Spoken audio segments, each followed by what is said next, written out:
I knew that I wanted my first album to be a little more serious. I didn't want to come out with a bunch of light, fluty things.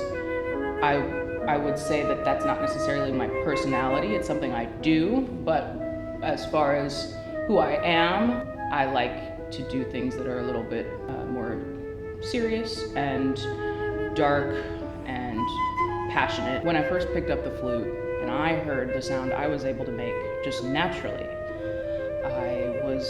I realized that, okay, I have a sound, and I'm familiar with musicians that have sort of a signature sound, and I was like, okay, I'm going to develop this as much as I can. I went to a music festival called Hartwick. It was maybe the first time I played Tchaikovsky Violin Concerto. Aaron Rosanne was playing, and I was like 16, and he came up to me after the rehearsal and he said, "You have the most beautiful sound I've ever heard. You have to audition for Curtis." We spent a lot of time on the Copeland in the recordings because it is incredibly intricate, and I think the last movement, we at least spent 2 hours on just the last movement because we wanted every single eighth note, every single offbeat to be perfectly lined up.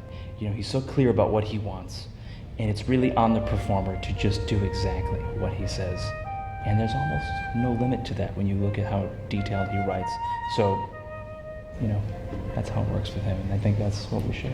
And there's a huge variety in this piece, in the Copeland duo. There's a huge range. So a lot of the slow movements and the slower, softer areas of the piece are very open. It's just space. That's really hard to create. And then you have that contrasted with the extremely rhythmic, kind of disjunct third movement. And we wanted to really show the contrast. So in order to really get that, it takes a little more effort. And also, I wanted to record the Copeland because for me as a performer, I was never happy with how I performed it.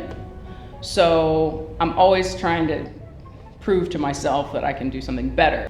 I know John was also very concerned about the Martin. He had played it, which is probably why you were like, I don't know, we got to spend more time on this. And I was like, oh, we got it. I know that one. And I think you were really happy with how quickly we got that. That was a wonderful surprise. You know, it's the sort of piece that it can go many different ways.